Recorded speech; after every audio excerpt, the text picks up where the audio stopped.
I'm Wendell. This is level 1, and it's time that we had a talk about home servers.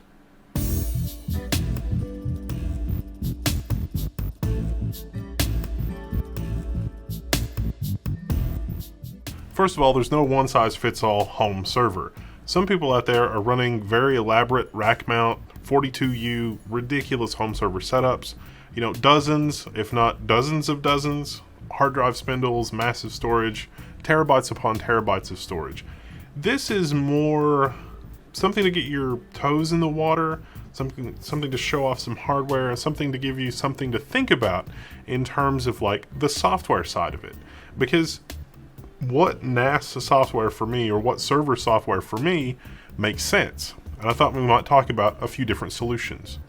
So if you want to run a home server, it really gives you a lot of options. Potentially, you're able to run storage. Like the first order of business for your home storage system is storage. Back up all of the other computers on your network. Provide versioning. So like if somebody goes in and deletes a bunch of stuff, you can recover it from yesterday or last week or a month ago or whatever it is. That local network storage means that it's fast.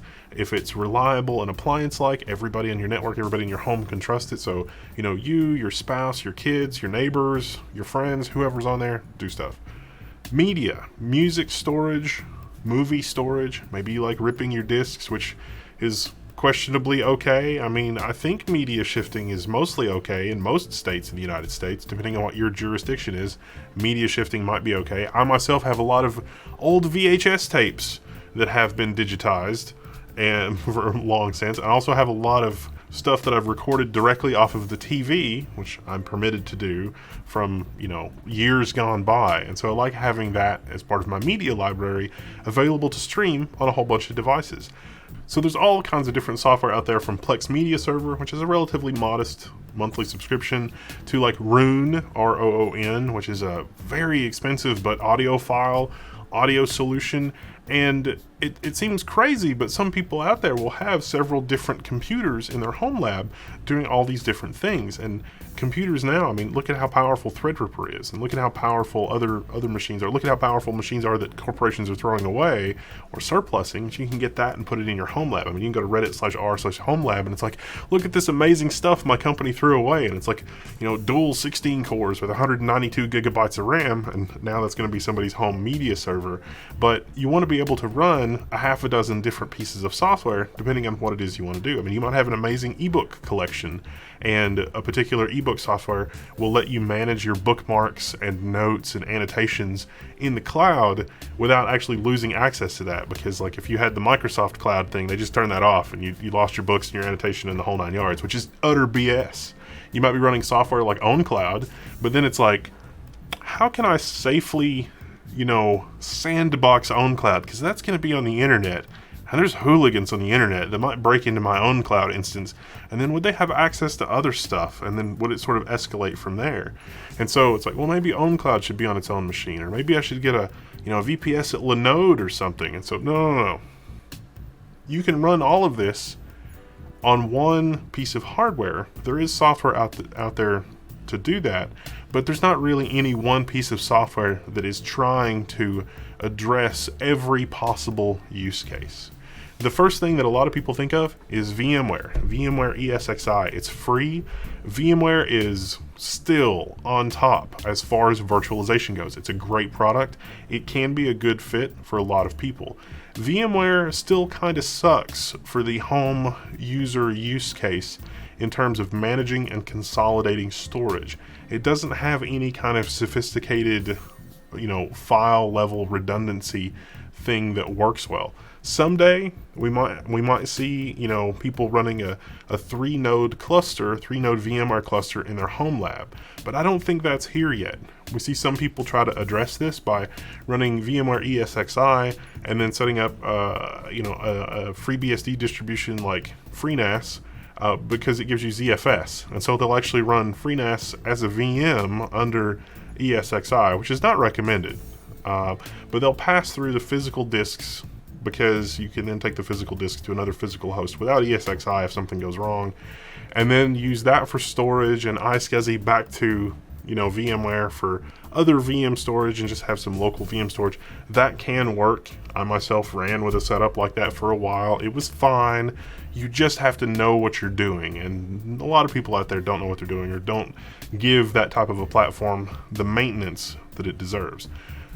There are also other distros like FreeNAS, like just running FreeNAS on bare metal, and NAS for free, which I think is now Sigma NAS. And so these are good platforms. And there's also Unraid. So Unraid is also trying to solve the same kind of a problem.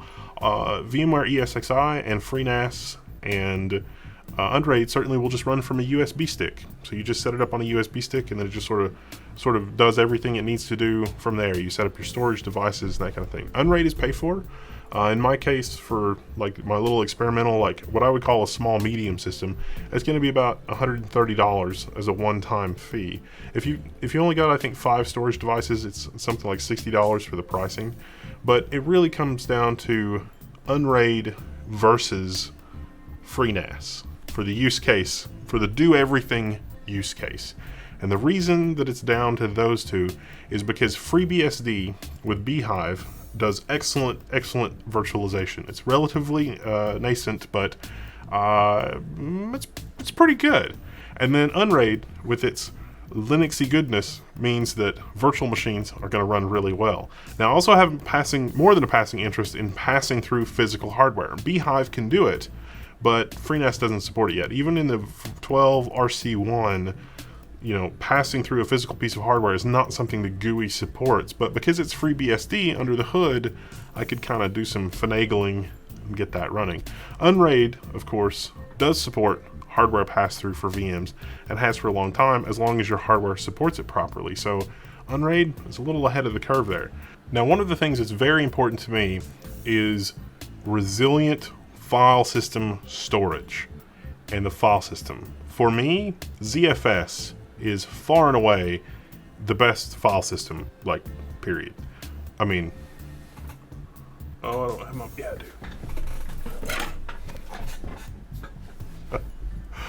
ZFS, I'm telling you, I think there's a quote in here that's like, the ZFS is probably the file system that the Starship Enterprise is using. I'll put it another way in business terms. $1 billion, at least $1 billion of R&D money and programmer time was invested in developing ZFS for Sun hardware. And it was open sourced right before Oracle bought it. Don't let Oracle tell you otherwise. Oracle tries to change history a lot. They try to appropriate things that have already escaped into the open source world. Shame on you, Oracle.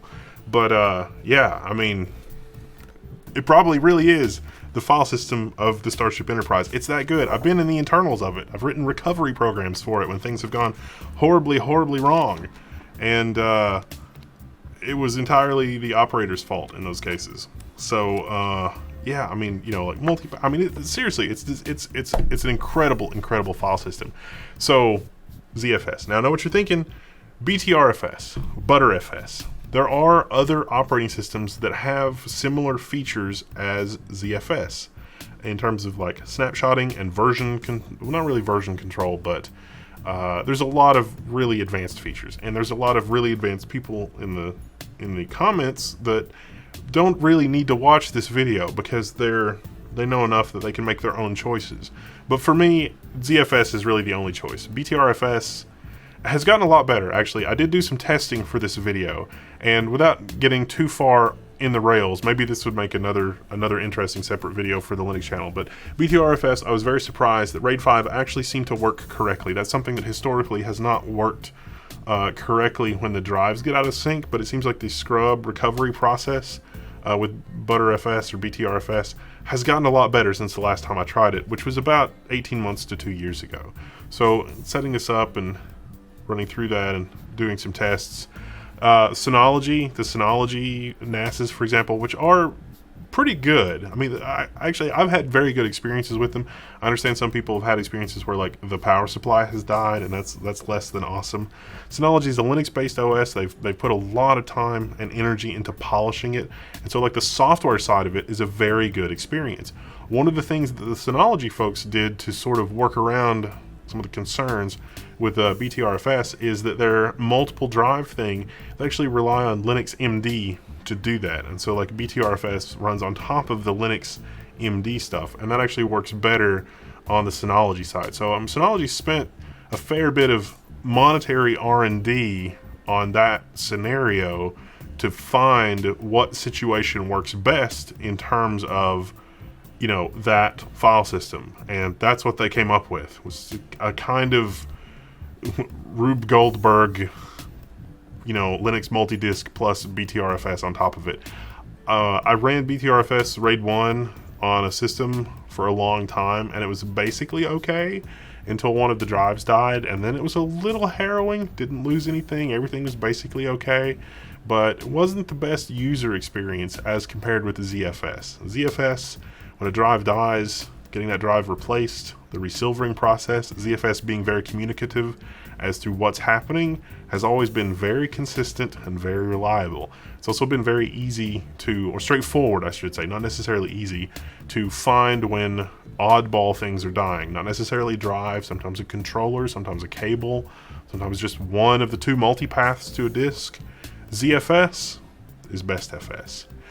Until recently, Unraid did not support ZFS, but it is now supported through a plugin thanks to ZFS on Linux. And actually, in a lot of ways, a lot of the development of ZFS on Linux is outpacing the development of ZFS with FreeBSD. So when Oracle released, or when Sun released ZFS, FreeBSD quickly incorporated that. I think Alan Jude is of a similar philosophy of, it's $1 billion file system that's basically for free. Let's maintain it. Let's learn from the lessons of our ancestors, because $1 billion was invested into this file system. There's probably some good stuff there. We don't have to reinvent the wheel. And that's a philosophy that I can agree with and I like. So really, the choice of which platform to use was down to FreeNAS or Unraid. Now ultimately I chose Unraid, but I want to show you FreeNAS first. So this is FreeNAS 12 RC1. FreeNAS 11 point anything recent does not boot on any Threadripper system that I have.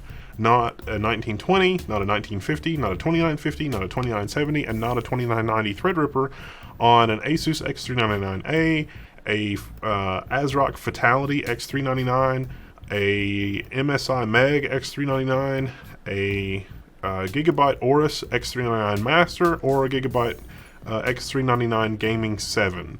None of those boot FreeNAS 11 successfully. No idea why. Reached out to one of the maintainers and they're looking into it, but does work on Epic. So if you have Epic Rome or Naples, it's fine, just not Threadripper. No idea why. Ryzen 3000 also fine. So if you're gonna do AM4, you're gonna do the AM4 ASRock board, you totally can do that. Now ASRock has a cool AM4 board that has IPMI, but they're lagging a little behind on BIOS support. Really hard to get that ABBA BIOS out of them for the Ryzen 3000 support, proper Ryzen 3000 support on that board. Random number generator is screwed until you get at least ABB on the Agiza. But I digress. Back to FreeNAS. Here's the FreeNAS GUI, 12.1 RC1. It's quite good. You can go through and set up your disk, the permission groups, virtual machines, jails. One of the cool things that FreeNAS was a little late to the party on was jails. So the jails functionality here is awesome. You can create, they're not really full virtual machines, they don't have the overhead of full virtual machines, but you can create jails that do your bidding. So like, let's say that you want to scour the internet for any free ebooks that you can possibly find, because every free ebook that might be on the internet is probably meant by the author to be free, right? So you can use some of the programs here, and these programs will just automatically scour the internet for free ebooks, download them, figure out what they are, categorize them, and stick them in your library. There are things like that for media as well. If you already have a huge collection of media, stuff like I do, that has been recorded from the television, the over-the-air stuff, and the cable TV boxes through component connections, which did not have encryption at the time, then it will sort of scan that, figure out what it is, categorize it, and add it to your stuff. Now that's not just Plex, there's also other media server options here. There is a Plex plugin here as well, you can add that. And this is pretty cool. This is a pretty cool ecosystem. It is not as comprehensive as, say, Synology's ecosystem. And, you know, you may think, well, FreeNAS, it's a free product. FreeNAS is from IX Systems. They have a commercial version of this called TrueNAS. And this is actually a great way to get a supported ZFS-based, you know, enterprise open storage solution that just works. IX Systems supports it. They pick the hardware. It works great. A little bit of a plug for them. They actually do a great job. They have some A-list clients. They're doing a lot of really amazing work, and they can do, you know, distributed stuff. And I'm pretty sure that they've got things like Ceph and cluster FS things so that you can have distributed backup. ZFS Send, like ZFS Send is another thing that I haven't even talked about, and it is glorious for doing synchronization of something from one place to another in terms of like only copy the stuff that changed today. You don't have to compute what that is. It just knows because of the way that ZFS works. So you can use ZFS Send to send that to a remote pool, and it doesn't even have to check to see if something changed in the old set. It just knows, which is, again, another vote in favor of ZFS. To balance things out, some ways that ZFS is less awesome. One, it kind of needs a lot of RAM, especially to be fast.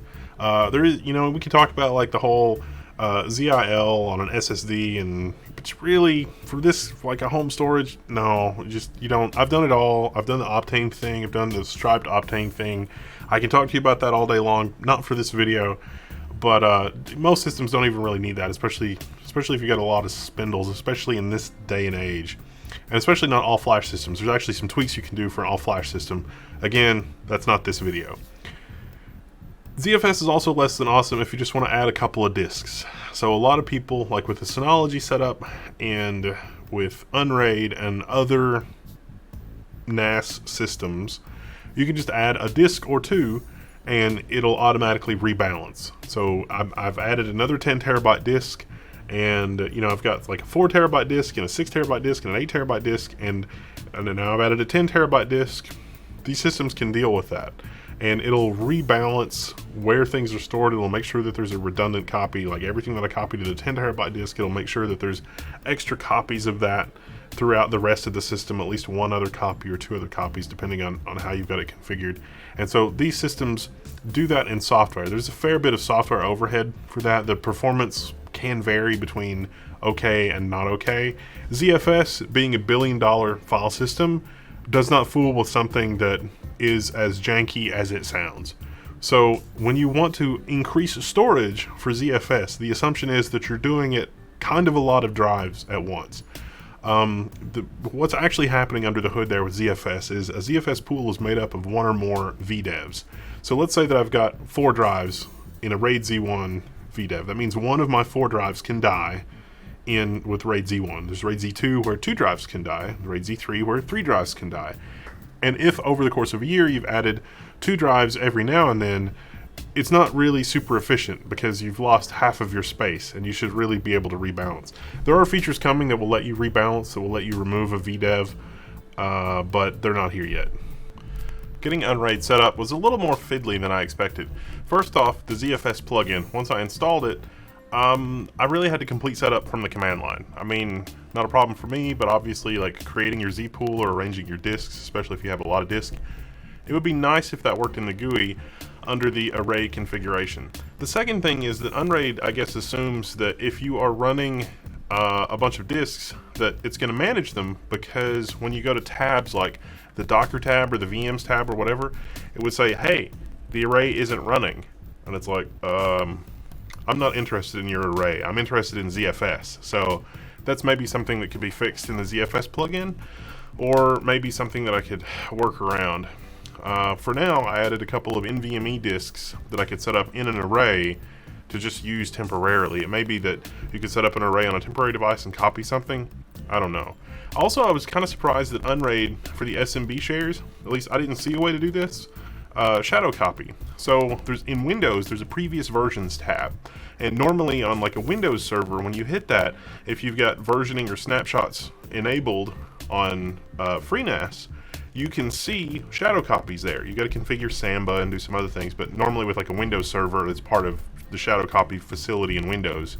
And so like Windows Server by default will create 2 shadow copies a day and keep like 2 weeks of snapshots, which is really handy and basically something that you can't live without. Same kind of thing with the recycle bin, like on a Windows platform for the Windows shares. If somebody deletes something, it would be nice if it goes into recycle bin. Although, truth be told, I don't really care about the recycle bin functionality as long as the shadow copy functionality will work correctly. I was able to configure that on Unraid by doing it manually. If you are like, wow, I had no idea that was a thing, I need it, come to the Level 1 forum. The write-up for this video has how to do that. I'm not going to get into it, but yeah, shadow copy snapshots, like, oh, somebody deleted something. It's just go in. It's like, oh, I got cryptoed. Just go in and pull it out of the shadow copy. Now, RAID and ZFS, none of that is a substitute for backups. Let me just be clear. But the shadow copy thing has saved my bacon a number of times, and it's just so easy. It's point and click. It works for basically anything. If you're more comfortable on the command line, of course, you can get to those ZFS snapshots through the command line, but there you go. As somebody with a lot more experience with FreeNAS and FreeBSD than Unraid, it really is pretty clear that there are some basic philosophical differences between Unraid and FreeNAS. FreeNAS is all about the zpool scrub and scheduled tasks and snapshots and making sure that you get the snapshots thing set up. And Unraid, not so much. But both of them have excellent support for things like uninterruptible batteries. I mean, it's basically plug and play on either one of them, assuming that you don't get an oddball uninterruptible power supply, a battery backup, which is great. ZFS is pretty tolerant about not having a UPS, but other things maybe not so much. In terms of like scanning the pool for inconsistency and that kind of thing, I'm looking at the Unraid interface and it does not give me as much confidence because I'm looking for those technical things. I think Unraid is probably geared more toward a less technical audience. Not saying it doesn't do those things. In fact, I can see that it actually is doing some of those things under the hood, especially with this array service that has to be started because that has to do with like mounting the disk. But again, different philosophical differences between the two systems. That doesn't make one any better than the other on its own. The philosophical differences are like the philosophy of what they're trying to do in terms of the user interface. But I do expect certain levels of functionality to be here. So one really kind of fascinating and also somewhat disappointing thing, and maybe I missed it because I'm a little bit of a noob when it comes to Unraid, is there wasn't really a straightforward way to do snapshots or even like the recycle bin. There's a plugin for doing the recycle bin, and I was glad to see that the shadow copy VFS plugin was also present without me having to do any kind of Herculean things. But snapshots are like a basic thing that I would expect a NAS to do. I mean, Synology does it, FreeNAS does it exceptionally well, scheduled tasks. All these things are problematic things that really should not be problematic on any kind of modern operating system. Now this thing's based on Slackware from what I gather, so I was able to sort of like cobble some stuff together. And again, that forum thread on level 1 is probably what you're going to want to go to if you want to replicate some of my setup. But check this out. So here is our previous versions tab on this share, on this network share. So if you browse to your share that you've created and you go through the guide on the forum and you create a folder, you create a ZFS dataset and then share it on your network, and you jump through the hoops with the ZFS snapshot script, then this will show you entries on the previous versions tab. Now, the screenshot here shows tomorrow, and that's because the time is in UTC, so there's a little bit of a UTC snafu. You can actually edit the ZFS snapshot script. There's a link to that so that it's not doing the date in UTC, it's doing the date in the local time zone. It's as opposed to UTC. Although UTC master race, I can understand how some people would not want to use UTC on like all of their stuff that they deal with. They want to work in local time. Don't worry about the tomorrow thing, in other words. But all of the snapshots that are here would show up. And the snapshots are basically read-only. So like if somebody deletes something or corrupts something or whatever, you can just roll back to the snapshot from whatever the entry is here. If you follow the tutorial, you'll have 28 snapshots, 2 snapshots a day. So that's 2 weeks, 14 days of snapshots. But because it's Linux, you have full control over that. You can make 5 snapshots a day. You could do hourly snapshots. You don't want to go too crazy because then you end up having some fragmentation and the performance might suffer over time, especially if you have files that are changing a lot. But for this scenario of probably like video files and some script files and probably the Steam cache and that kind of thing, probably going to have some different ZFS data sets for those things, and I can control what we're doing with the previous versions for each different data set. But this is absolutely a must-have feature on a NAS, and pretty much any NAS software should do this out of the box in a basically idiot-proof way. The guide in the level 1 forum, definitely not for newbies, but I feel like that somebody that is like has just a little bit of experience would be able to get through that okay and have snapshot type features.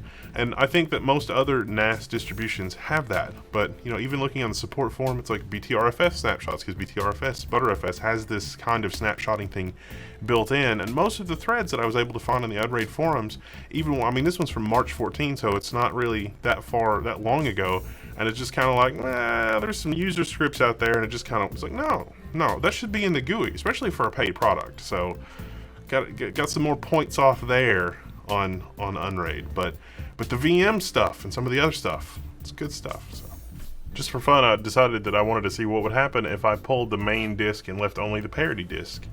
Well, with just the parity thing installed, it says device parity 2 status offline. The data's there, but the array is offline. So ZFS is like honey badger, as in it don't care. If you're running a mirror or a RAID Z1 or 2 configuration and one of the devices is missing, the pool's going to come online, and when the missing device comes back online, it's going to resilver or rebuild and verify what changed on the disk. There's not really like, if the array can come online, it will come online. You won't have to do any fiddling or anything like that. This is, you know, like the main disk is in a 2-disk setup here, where I have a main disk and a parity disk, and the main disk is gone, and I've still got the parity disk. At the file system level, it looks like I can still see that stuff is there on the parity disk, which is really just a mirror of the main disk. So why is Unraid like this? I don't know. It's just different philosophy. You know, it's kind of surprising after messing around with Unraid and, you know, all the things I hear about Unraid and like it lets install Plex server and plugins and stuff like that. I think FreeNAS is really going to take the crown here. The configured plugins that are provided by IX Systems have a little bit of an exploratory component to it. I think something that Unraid could do, if they want life to be a little easier on people, is on the install plugin page, where you just got a, you know, sort of a text box that you paste a link into. There could be something here that would take you to the Lime Technology website, or could show off popular plugins, or some kind of exploration so that a user just doesn't end up at a dead end. So I can install a plugin to provide certain functionality, like maybe there's a Plex plugin, or maybe if there's not a Plex plugin, maybe that's done through Docker now. So, or maybe like VMs. It's kind of, I don't think that a newbie user would necessarily understand that those are escalating levels of complexity. So like a plugin, I think for the user is like you install the plugin and it becomes part of like the base operating system and basically does everything. Something like Docker, everything's going to run in a container. It's still got more access to the underlying hardware and functionality, and you know, the system itself, it's got the efficiency of a plugin in terms of like not wasting resources, but a little more contained, a little more sandboxed, if you will, all the way up to a virtual machine, a VM. And at that point, you can run a completely different operating system. But the number of VMs that you could run on a typical system is probably going to be limited compared to the number of plugins or even Docker containers that you could run. Like I imagine you could run the most plugins and then almost as many Docker containers, and then a handful of VMs at most on most systems. I really think that something that FreeNAS could do, and they should do, because FreeNAS is an awesome product and they've got a great community, but they should set up bounties. So I think that they probably have something like this in like their Jira like tracker thing, but it's a little disturbing that Threadripper is as broken as it is on the 11 installers since like 11.1, I think, on Threadripper. I don't know, maybe there's a setting or an ACPI table or something, but I think it's just the installer. I think the version's actually okay, it's just the installer. FreeNAS historically has been a little bit obtuse, a little bit opaque, even though it's like once you figure it out, it's like, wow, this is a solid, amazing product, but it's not super noob friendly. and it totally could be super noob friendly, especially with the new UI. The new UI is so much better than the old UI for new people coming to the system. Probably an unpopular opinion, because the old UI worked just fine if you know what you're doing, but there we go. Meanwhile, Unraid tried it a few years ago. It was not for me. Too much of a toy. It also costs money. I mean, you know, $130 for the Pro version that has enough storage. A lot of people don't like that, but they do offer a trial license that's good for 30 days, and I think you can extend it another 30 days to try it on your hardware to make sure that it works, to make sure that it's going to address your use case, and then it's licensed to you forever. You can transfer the license, it looks like online, you can transfer the license one time to one device. I picked up the Pro license so that I can, you know, I've got the unlimited storage devices, the $130 version. That's my money. This is not sponsored or anything like that, but I think Unraid has come farther than FreeNAS, and it's probably because of all of the funding, and it's probably popular enough. I mean, we've seen, you know, like all the videos from Linus Tech Tips, and it really is, and that's where I saw Unraid and tried it, and was not super impressed by it. But now, in 2019, going into 2020, it's a very impressive product. It has come a long way. And that's enough of rambling for now. I'm Wendell, this is Level 1. If you like this project, or you have something like this at home that you want to share, or you think that you found like the silver bullet of configuration, let me know. Because the silver bullet for me for a long time was VMware ESXi plus a FreeNAS virtual machine, which was a little janky in some ways, but worked really well because ESXi gave me the hardware pass-through and like the hardware VMs, and FreeNAS gave me the jails and the plugins and the flexibility. Those two things together was really just incredibly unstoppable, and I'm finding the same and better levels of flexibility and awesomeness now with Unraid. And that's really incredible. Good work, guys. I'm Wendell, this is Level 1. This is your first time here, welcome. Come to the forums. We usually talk about these things on the forum, and I get ideas for the next videos from the forum and from your comments and stuff that you want to see. So please do join me in the forums. Let me know what you think. I'm Wendell, this is Level 1. I'm signing out, and I'll see you later.